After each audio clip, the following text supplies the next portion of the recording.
آپ کبھی اس کو مہمانی کھانے لے کے جائیں گے، کبھی اس کو دعوت کھلانے لے جائیں گے تو بچہ پڑھے گا؟ نہیں پڑھ سکتا، اس کا ذہن تو منتشر رہے گا، وہ کیسے پڑھ سکتا ہے؟ اور اسی طرح استاد کا بھی ذہن بٹا رہے گا، استاد کا بھی ذہن بٹا رہے گا، اور خصوصی توجہ جو اس کے طالب علم پر ہونی چاہیے، اسٹوڈنٹ پر ہونی چاہیے، وہ نہیں ہو پائے گی۔ تو پہلی توجہ والدین کی بنتی ہے کہ والدین کے اندر وہ جذبہ ہو، وہ شوق ہو، وہ جنون ہو کہ ہم اپنے بچوں کو کچھ بنانا چاہتے ہیں۔ آج ہمارے بچے مکتب میں آنے کے بجائے ادھر ادھر اپنے وقت کو ضائع کر رہے ہوتے ہیں، ہمارے نوجوان اپنے وقت کو ضائع کر رہے ہوتے ہیں، موبائلوں میں اپنے وقت کو ضائع کر رہے ہوتے ہیں، انہیں دین کا علم نہیں ہوتا، وہ قرآن کی تعلیم سے آج دور ہے۔ اس میں غفلت اور لاپرواہی ہماری ہے، والدین کی ہے کہ ہم نے ان کی تربیت کے بارے میں فکر نہیں کیا۔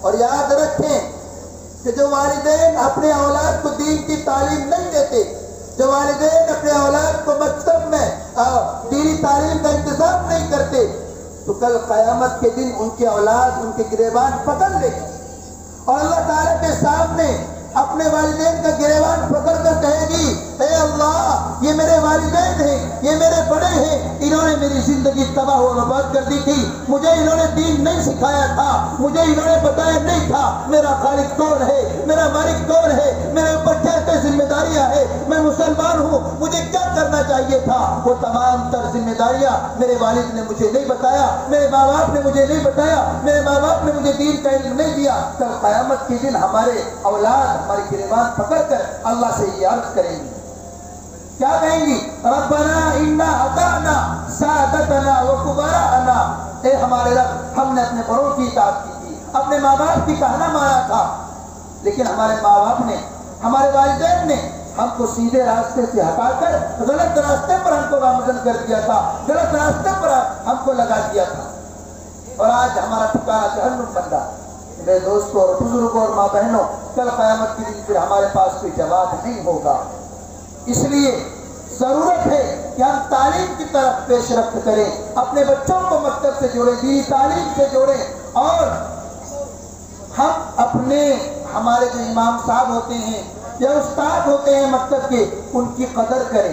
علماء کی قدر بہت ضروری ہے۔ جب تک ہمارے دل کے اندر استاد کی اہمیت نہیں ہوگی، امام صاحب کی عظمت ہمارے دل کے اندر نہیں ہوگی، تو ہمارے بچے اعلیٰ تعلیم یافتہ نہیں ہو سکتے، ہمارے بچوں کے اندر اچھے اخلاق پیدا نہیں ہو سکتے۔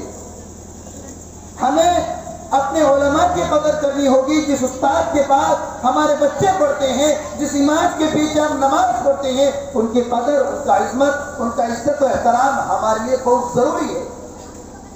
ہم عزت کریں گے، ان کو مقام و مرتبہ دیں گے، تو وہ بھی ہمارے بچوں کو اچھی تعلیم دیں گے۔ اور آج بہت سے والدین کی شکایت ہوتا ہے، شکایت کیا؟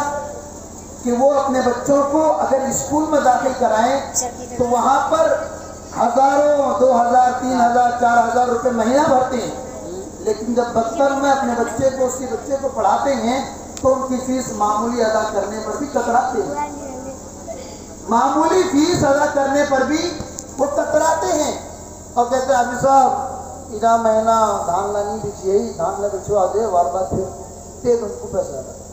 کبھی کہتے توری لا بھرائی ملے لی، لیکن بہت چاہیے ریٹ بھروا نہیں کرو، دام بھربے تک بیچے پھر پیسہ نہ دے دو۔ کیا ایسا ہی ہوتا ہے نا؟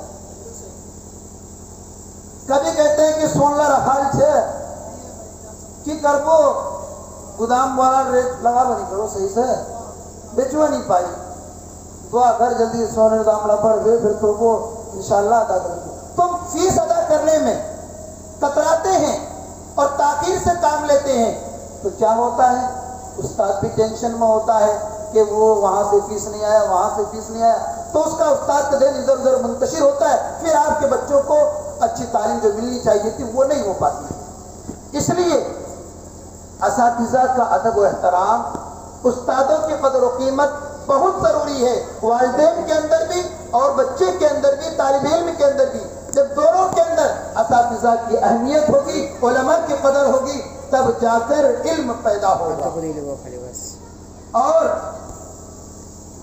ہمارے گھروں کے اندر، آپ یہاں خواتین حضرات بیٹھی ہیں، گھروں کے اندر بھی